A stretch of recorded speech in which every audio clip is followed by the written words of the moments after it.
गर्मी के समय बरसात का बड़ा इंतज़ार किया जाता है, क्योंकि गर्मी इतनी बढ़ जाती है कि लोग सोचते हैं कि बस आसमान की ओर ताकते रहते हैं कि कब पानी बरसे और थोड़ी सी राहत महसूस हो। और ये स्वाभाविक है कि बड़ी ज़बरदस्त गर्मी जो होती है वो ज़्यादा सहन नहीं हो पाती है ना। और हमें इंतज़ार रहता है मानसून का, बरसात का, कि पानी गिरे और न सिर्फ हमारे शरीर को ठंडक पहुँचे, लेकिन चारों तरफ हरियाली भी हो और ज़मीन में पानी आए, पीने के लिए पानी हो, खेत खलिहान में पानी हो, और एक बड़ा अच्छा मौसम होता है कि नहीं। और आप भी ज़रूर इंजॉय करते हैं इन बरसातों के समय। मैं भी बहुत इंतज़ार करता हूँ मानसून का, और जब देर हो जाती है तो साहब थोड़ा सा लगता है, बार बार वेदर चेकअप करते हैं कि कब आएगा कब आएगा कब आएगा।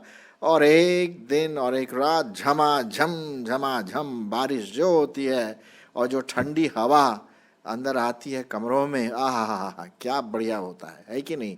आप भी शायद इसको महसूस कर रहे होंगे। जब बरसात आती है तो ब्लेसिंग्स आती है, आशीषें आती है, और परमेश्वर हमारे जीवनों में आशीषों की बारिश भी करता है, लेकिन वो अलग विषय है। मैं अभी व्यक्तिगत रूप से जो मानसून की बात कर रहा हूँ, बरसात की बात कर रहा हूँ, उसके बारे में बात कर रहा हूँ यहाँ पर। अच्छा, जब बारिश आती है तो कई जगहों पर बहुत बाढ़ हो जाती है, विशेषकर हमारे पूर्व स्थान में उत्तर प्रदेश, बिहार, बंगाल, आसाम, इधर में ज़्यादा प्रॉब्लम हो जाती है। और पहाड़ों में शायद उतनी नहीं होती है, लेकिन पहाड़ फिर खिसकने लगते हैं तो रास्ते बंद हो जाते हैं। तो इसके साथ थोड़ा थोड़ा मुश्किल भी आती है, दुख भी आता है। कई लोग, बहुत दुख की बात है कि अपनी जान भी गंवा देते हैं। लेकिन आज मैं जो बात करने वाला हूँ, बरसात के समय में जो बातें होती हैं, विशेष करके और भी समय हो सकती है लेकिन बरसात के समय में, और वो ये है कि जब हम जाते हैं बाज़ार, पैदल जाएं या स्कूटर में जाएं, तो समस्या खड़ी हो जाती है। मेरे ख्याल में आप थोड़ा सा समझ गए होंगे क्या समस्या है। समस्या ये है कि कोई दूर से आ रहा है अपनी गाड़ी में, और जहाँ पानी भरा हुआ, धड़ाक से फचाक से वहाँ वो अपना गाड़ी चलाता है, और जितने गंदे छींटे हैं वो आपके कपड़ों में आ जाते हैं, कपड़े गंदे हो जाते हैं। मेरे साथ हुआ ऐसा, कई बार हुआ, एक बार नहीं कई बार हुआ। कुछ लोग तो इसको एंजॉय करते हैं और थोड़ा सा हंसते हुए निकल जाते हैं, सोचते हैं कि वाह वाह मज़ा आ गया।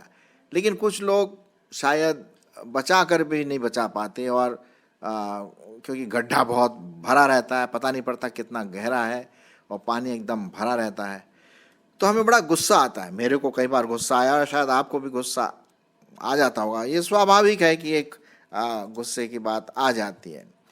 और इन बातों को ध्यान में रखते हुए आज का जो मेरा विषय है कि हम कीचड़ ना उछालें।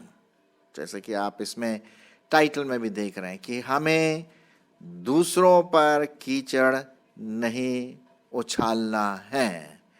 अब इसके दो प्रकार के कीचड़ हैं। एक तो कीचड़, सचमुच का कीचड़ जो सड़क में होता है, द मड, पानी, गंदा पानी, और दूसरा एक और है जो नकारात्मक रूप से आत्मिक कीचड़ हम एक दूसरे पर उछालते हैं। तो पहली बात मैं आपके सामने रखना मांगता हूं कि हम कभी भी, जब भी हम अगर स्कूटर में जा रहे हैं या कार में जा रहे हैं, तो हम जानबूझ के कीचड़ न उछालें। गलती से हो जाती है वो बात अलग है, लेकिन वो बात अलग भी नहीं है। एकदम गाड़ी रोक करके मेरे ख्याल में उतर के मुझे या आपको उस व्यक्ति से माफ़ी मांगनी चाहिए कि ये गलती से हुआ, इसके बजाय कि अरे मज़ा आया निकल गए, धा भर से निकल गए। नहीं, अब सोचिए जिसके ऊपर कीचड़ उछाला जाता है कितना खराब लगता होगा। आप ही सोचिए, अब आपके ऊपर कोई कीचड़ डाल दे, पानी के छींटे और गंदे कपड़े हो जाएं तो कैसा लगेगा? बहुत खराब लगेगा। मेरे को तो बहुत दुख लगता, बहुत खराब लगता, और कभी कभी तो गुस्सा आता उस कार की ओर देख करके, समझ में नहीं आता कहाँ चलाता है ना, तरह तरह की बातें निकलती हैं मुंह से जो निकलनी नहीं चाहिए। सो बाइबल में एक बहुत अच्छा पद है, मैं आपके लिए पढ़ना मांगता हूँ, और वो पाया जाता है मत्ती रचित सुसमाचार उसका 7 अध्याय 12 पद। मत्ती उसका 7 अध्याय और 12 पद। प्रभु यीशु मसीह बहुत सटीक रूप से इस बात को कहते हैं, इस कारण जो कुछ तुम चाहते हो कि मनुष्य तुम्हारे साथ करे, तुम भी उनके साथ वैसा ही करो, क्योंकि व्यवस्था और भविष्यद्वक्ताओं की शिक्षा यही है। क्या लिखा हुआ? जैसा तुम चाहते हो कि लोग तुम्हारे साथ व्यवहार करें, यह भी बहुत ज़रूरी होता है कि हम भी उलट में लोगों के साथ वैसा ही व्यवहार करें। हम क्या चाहते हैं दूसरों से? हम चाहते हैं दूसरे हमें समझें, हमें प्यार करें, हमारे साथ प्रेम का व्यवहार रखें, अच्छा बर्ताव करें, है कि ना? हम तो यही चाहते हैं, है? हर एक व्यक्ति से हम यही चाहते हैं। अरे भाई, जब हम वही यही चाहते हैं तो हमारा भी ये कर्तव्य हो जाता है इस वचन के आधार पर कि हम भी दूसरों के साथ वैसा ही करें। यही बात मैं सोचता हूँ लूका रचित सुसमाचार में भी पाया जाता है। लूका उसका 6वां अध्याय और 31 पद मैं आपके लिए पढ़ूंगा। लूका उसका 6 अध्याय 31 पद। और जैसा तुम चाहते हो कि लोग तुम्हारे साथ करें, तुम भी उनके साथ वैसा ही करो। कितनी अच्छी बात है ये आपके लिए और मेरे लिए। बहुत आशीष वाली बात है, सकारात्मक बात है, सटीक बात है। एक विश्वासी होने के नाते हमारा व्यवहार जैसा हम दूसरों से एक्सपेक्ट करते हैं, आशा रखते हैं, हमें भी वैसे ही करना चाहिए। अब लीजिए, कीचड़ उछालने की बात है। जब भी हम ड्राइव करते हैं, विशेष करके स्कूटर में या कार में, तो मैं ये बोलूँगा आपसे कि जैसे आप देख रहे हैं कि पानी है वहाँ भरा हुआ, और हो सकता है वहाँ गड्ढा हो, और वहाँ सामने से कोई आ जा भी रहा होगा, बेचारा पैदल, कोई मजदूर व्यक्ति होगा या कोई लड़का लड़की या कोई भी चल रहा होगा, हैं? तो आपको क्या करना है? बहुत धीमे करके अपनी गाड़ी को, अगर बचा सकते हैं गड्ढे को तब तो ठीक है, अगर गड्ढे को नहीं बचा सकते तो बहुत धीरे से गाड़ी निकालिए, जिससे टायर का गड्ढे में पड़ करके छींटे दूसरी तरफ ना आए। आप ऐसा करेंगे ना इस बरसात में? बिल्कुल जी। जब आप ऐसा करेंगे ना तो लोग आपको ऑब्जर्व करेंगे, देखेंगे, अरे वाह, ये तो अलग ही व्यक्ति है, एकदम जोर से चला करके नहीं गया गाड़ी को, उसने बड़े ध्यान से गाड़ी चलाया। चलो, उसने नोट किया, लेकिन सबसे ज़्यादा परमेश्वर आपको नोट करता है कि देखो मेरा बंदा है, ये मेरा बंदा, ये मेरी बंदी है, इसका व्यवहार ऐसा ही होना चाहिए, है ना? सो आप जब भी आप खुद संभल कर गाड़ी चलाएं, विशेष करके बरसात में, और ये आप ध्यान में रखें कि अगर कोई व्यक्ति, बहुत बुजुर्ग व्यक्ति क्रॉस करने की कोशिश कर रहा है, रोड को पार करने की, आप अपनी गाड़ी स्लो कर दीजिए, रोक दीजिए, और उनको इशारा कर दीजिए कि हाथ से कि भाई आगे निकलिए, है ना? ये कुछ चीज़ें हैं मेरे प्रियो जो हम दूसरों के लिए कर सकते हैं। अच्छा, अब आइए अपना पासा पलटे का मतलब ये है, दूसरा व्यक्ति आता है और आप पैदल जा रहे हैं, और दूसरा व्यक्ति फचाक से वो अपनी गाड़ी गड्ढे के ऊपर डालता है और पूरा छींटा आपके ऊपर आ जाता है। कई बार मेरे साथ ऐसा हुआ। तो आप क्या करेंगे? मसीही जो विश्वास है वो ये बताता है कि पहली बात तो आप गुस्सा ना हो, कोई गुस्सा ना हो, ठीक है? और बड़े घृणापूर्ण नज़र से उसकी ओर न देखे, बल्कि प्रार्थना करें कि परमेश्वर इस बंदे की अगुवाई करे। अपने मन में प्रार्थना करें। मैं नहीं बोल रहा हूँ कि एकदम बोले वाह वाह बहुत धन्यवाद भाई, बड़ा अच्छा काम किया तुमने मेरे ऊपर, ये मेरा कहने का मतलब नहीं। आप अपने आप को संभालिए। अगर गाड़ी आ रही तो आप खुद अपने आप को दूर कर लीजिए। मैं ऐसी कोशिश करता हूँ, ओके? देख रहा हूँ कि गाड़ी आ रही तो एकदम दूर, उस जगह से दूर हो जाता हूँ कि अगर वो जोर से चला भी ले तो मेरे पास ज़्यादा कीचड़ ना आए। और कभी ऐसा हुआ है कि मैं बच गया बहुत कुछ, लेकिन कभी कभी मैं नहीं देख पाया और फचाक से मेरे कपड़ों में पानी आ गया, कपड़े गंदे हो गए। कोई बात नहीं, हमें सहनशीलता दिखाना है मेरे प्रियो, यही तो है विश्वासी की पहचान। जी हाँ, यही है विश्वासी की पहचान आपके लिए और मेरे लिए। तो इस बात का आप ज़रूर ध्यान रखिए, हम अपने ही इंटरेस्ट की, अपनी चीज़ों के बारे में ही ज़्यादा इंटरेस्ट न रखें। जैसे क्या लिखा हुआ है फिलिपियों उसका 2 अध्याय और उसका 5 पद। फिलिपियों उसका 2 अध्याय 5 पद क्या लिखा हुआ है? जैसा प्रभु यीशु मसीह का स्वभाव था वैसा ही तुम्हारा भी स्वभाव। 4 पद में क्या है? हर एक अपनी ही हित की चिंता ना करे कि यार मेरे को बचना है, मेरे को ये करना हुआ है, मैं निकलता हूँ, मैं जल्दी में हूँ। नहीं, अपने हित की नहीं, वरन दूसरों के हित की भी चिंता करें। मैं गाड़ी कैसे चला रही हूँ, कैसे चला रहा हूँ, धीमा करूँ, सामने गड्ढा हो सकता है किसी को वो कीचड़ उछले और गंदा हो जाए, है ना। ये है मसीहत, दूसरों की भी हमें चिंता करना। सो इस बरसात के समय आप ऐसा ही करेंगे ना? मेरे ख्याल में आप अपना सिर हिला रहे हैं कि हाँ ऐसा ही करेंगे। चलो, बड़ी खुशी की बात है कि आप ऐसे करेंगे। आइए अब एक दूसरे कीचड़ के बारे में बात करते हैं। और ये कीचड़, ये पहले वाले कीचड़ फेंकने से और खतरनाक है। और वो ये है कि हम दूसरों के प्रति उल्टी सीधी बातें दूसरों को बोलें या कानाफूसी करके किसी दूसरे और को बताएं। ये भी कीचड़ उछालना है, ये आत्मिक कीचड़ है। क्या लिखा हुआ है? मत्ती रचित सुसमाचार 7वां अध्याय, फिर वापस आते हैं मत्ती उसका 7 और 1 से 6। देखिए क्या लिखा हुआ है? दोष मत लगाओ कि तुम पर भी दोष लगाया जाए, क्योंकि जिस प्रकार तुम दोष लगाते हो उसी प्रकार तुम पर भी दोष लगाया जाएगा, और जिस नाप से तुम नापे जाते हो उसी से तुम्हारे लिए भी नापा जाएगा। लो साहब, जैसा आप करोगे वैसे ही आपके लिए भी होगा। हैं? तू अपने भाई की आंख के तिनके को क्यों देखता है? क्या देखता है? और अपनी आंख के लट्ठे को तुझे दिखाई नहीं देता? अरे जब तेरी आंख में लट्ठा है तो तू अपने भाई से कैसे कह सकता है ला मैं तेरी आंख से तिनका निकाल दूं? बिल्कुल सही बात बोला प्रभु यीशु मसीह ने। हे कपटी, पहले अपनी आंख में से लट्ठा निकाल, तब तू अपने भाई की आंख का तिनका भली भांति देख करके निकाल सकेगा। पवित्र वस्तु कुत्तों को न दो और अपनी मोती सुअरों की बागे मत डालो, ऐसा ना हो कि वे उन्हें पांव तले रौंदे और पलट कर तुमको फाड़ खाए। ये है, हमें जज नहीं करना दूसरों को। हो सकता है हमारी दृष्टिकोण में वो व्यक्ति वैसा नहीं है या बाइबल के अनुसार नहीं चल रहा है। भाई हम कौन से जज होते हैं, है ना।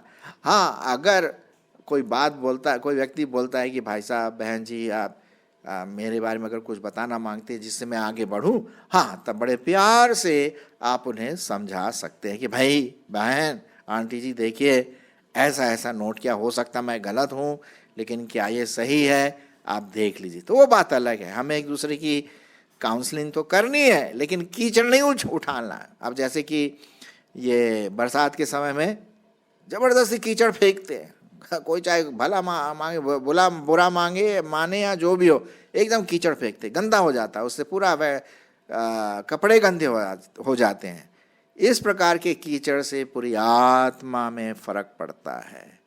तो इसलिए मेरे प्रियो, हमें होशियार रहना है कि हम आत्मिक रूप से किसी के लिए भला नहीं, बुरा ना कहें। भला तो हमें कहना ही कहना है दूसरों के प्रति, लेकिन हमें जो बुराई के कीचड़ हैं, जैसे बुराई के कीचड़ क्या है? द्वेष है, ये कीचड़ फेंकना है। घृणा है, कीचड़ फेंकना है। दूसरों को गाली बकना, कीचड़ फेंकना है। और क्रोधित होना दूसरों, ये कीचड़ फेंकना। उल्टी सीधी बातें दूसरों के बारे में उनको बताना, गुस्से में आकर के कीचड़ फेंकना, ये सब कीचड़ फेंकने के समान है आत्मिक रीति से। आपका और मेरा काम नहीं, मैं और आप जज नहीं है ना, परमेश्वर है इसका जज करने वाला। इफिसियों उसका 4 अध्याय, इफिसियों उसका 4 अध्याय, देखिए क्या लिखा हुआ है। मैं परमेश्वर का वचन आपके सामने रखने की कोशिश कर रहा हूँ। इफिसियों 4:31, देखिए यहाँ पर कीचड़ के नाम दिए गए हुए हैं। और सब प्रकार की कड़वाहट कीचड़, प्रकोप कीचड़, क्रोध एक और कीचड़, कलह कीचड़ और निंदा सब बैर भाव समेत तुमसे दूर की जाए। आहा, हम ऐसे कीचड़ दूसरों के ऊपर ना फेंके। याद रखिए, जो दूसरों के ऊपर कीचड़ फेंकता है ना, वो अपने ही ग्राउंड को खाली करता है, वो खुद ही गड्ढे में गिर जाएगा। कीचड़ आप कहाँ से फेंकेंगे? मेरे ज़मीन से जहाँ मैं खड़ा वहीं से उठा के फेंकेंगे ना, तो जैसी फेंकते जाएंगे तो हम ही नीचे गिरते जाएंगे गड्ढे में। तो आइए इस प्रकार की बातों को हम ना करें। लेकिन 32 पद बहुत ही अच्छा है, उसका विपरीत सकारात्मक चीजें हैं, भली बातें। क्या लिखा है? पर एक दूसरे पर कृपालु, करुणामय, और जैसे परमेश्वर ने मसीह में तुम्हारे अपराध क्षमा किए, वैसे ही तुम भी एक दूसरे के अपराध को क्या करो? क्षमा करो। आहा, इसको हम कहते हैं कीचड़ में कमल का फूल। हाँ, दुनिया, हमारा संसार की वैल्यू सिस्टम कीचड़ फेंकती है, दलदल कीचड़ में रहते। लेकिन जो विश्वासी है, मसीही है, जो प्रभु को प्यार करते हैं, वो कमल के फूल हैं, सुंदर, और वहां पर बड़ा सुंदर दिखाई देता। आप और मैं उस कीचड़ में कमल के फूल ले आए। कितनी अच्छी बात है, ये बड़ी सकारात्मक चीज। हम देखते हैं, हम कीचड़ न फेंके, कीचड़ न उछालें, लेकिन कमल का फूल बन करके दूसरों के लिए बड़ा आशीष का कारण बने। एक और पद मैं आपके लिए पढ़ना मांगता हूँ, और वो पाया जाता है मेरे ख्याल में व्यवस्था विवरण और उसका 19 अध्याय 16 पद। 19 अध्याय और उसका 16 पद। मेरे ख्याल में, हाँ, यहाँ लिखा 16-17। लुतरा बन के अपने लोगों में न फिरा करना और एक दूसरे के लहू बहाने की युक्तियाँ न बांधना, मैं यहोवा हूँ। अपने मन में एक दूसरे के प्रति बैर न रखना, अपने पड़ोसी को अवश्य डांटना नहीं, तो उसके पापों का भार उसके पापों का भार तुझको उठाना पड़ेगा। पलटा ना लेना और ना अपने जाति भाइयों से बैर रखना। देखिए, ये लिखा हुआ है, परंतु क्या लिखा? एक दूसरे से अपने समान प्रेम रखना है, मैं यहोवा हूँ। जी हाँ, हमें कीचड़ उछालने की जगह, ये गलत चीज़ें, नकारात्मक चीज़ें उछालने की जगह सकारात्मक चीज़ों को हम बोएं। एक और पद मैं आपके सामने रखना मांगता हूँ, बहुत ही इंटरेस्टिंग पद है, और ये कभी कभी मेरे लिए बड़ा मुश्किल हो जाता है। पता नहीं आपके लिए भी मुश्किल हो जाता है कि नहीं, लेकिन मेरे लिए तो बड़ा मुश्किल हो जाता है। कभी कभी तो मैं सह लेता हूँ। वो पाया जाता है इफिसियों 4:2। इफिसियों उसका 4 अध्याय और 2 पद, यहाँ लिखा हुआ है। इफिसियों 4:2, अर्थात सारी दीनता और नम्रता सहित और धीरज धरकर प्रेम से एक दूसरे की सह लो, बेयर वन अनदर। अब सहना जो है वो मुश्किल हो जाता है। आप चलो प्यार करते हैं भाई, हाँ भाई प्यार करते हैं, लेकिन बार बार वो व्यक्ति मेरे विरोध में या मेरे परिवार के विरोध में या कुछ जो हमारे चीज़ों से संबंधित है उसके विरोध में वो बातें करता है या बातें बोलता है, या मतलब कीचड़ समझ लीजिए उछालता है हमारे प्रति। हमारा ऐसा कर्तव्य नहीं कि हम भी वापस कीचड़ उछाल करके फेंकें। जी नहीं, नहीं, बिल्कुल भी नहीं। बल्कि लिखा हुआ है कि हमें, हाँ, हम उनके साथ बात कर सकते हैं इसके संबंध में। अगर कोई हमारे प्रति कीचड़ उछालता है और वो जानबूझ के करता है तो हम उसको बस समझा सकते हैं, लेकिन बड़े प्रेम से, और सह लीजिए। अगर नकारात्मक रूप से वो बार बार फेंकता है, सह लीजिए, ठीक है यार, कोई नहीं, प्रभु तू जानता है, प्रार्थना उसके लिए आप ले आइए, लेकिन कीचड़ ना फेंके, वापस मत फेंके। किसी ने क्या कहा, अगर कोई ईंट से मारता है तो ईंट का जवाब ईंट से मत दीजिए, ईंट का जवाब फूल से दीजिए, फ्लावर से दीजिए, तभी तो बात बनती है ना। अरे मसीहत और मसीह और अन्य जातियों में क्या फर्क है? यही तो है, पूरा हमारे व्यवहारिक संबंध दूसरों के लिए बड़ा आशीष का कारण बन जाता है। तो आज हमने देखा कि भाई कीचड़ ना उठाओ, उछालो। पहला ये, बरसात के समय में हम बचाएं, अपने आप को बचाएं और दूसरों को भी बचाएं, जिससे दूसरा व्यक्ति भी आशीषित हो और वो बोलेगा यार बहुत अच्छा, थैंक यू। देखो ऐसा मैं देखता नहीं हूँ, लेकिन आप बड़े ध्यान से गाड़ी चला रहे हैं। हो सकता कभी मिले वो शॉपिंग करते समय, आप ही है ना उस समय गाड़ी ने बड़े ध्यान से आपने किया, ये गवाही हो जाती है। और दूसरी बात, आत्मिक कीचड़, नकारात्मक चीज़ें हम दूसरों के ऊपर न उछाले। वो परमेश्वर का कार्य वो देखेगा अपने आप से, हमको और आपको इसमें जज करने की कोई ज़रूरत नहीं है। सो आइए मेरे प्रियो, कीचड़ ना उछाल के कमल का फूल प्रभु यीशु मसीह की खुशबू हम दूसरों तक बौछार कर दें, तब तो खुशबू सब जगह होगी। परमेश्वर आशीष दे।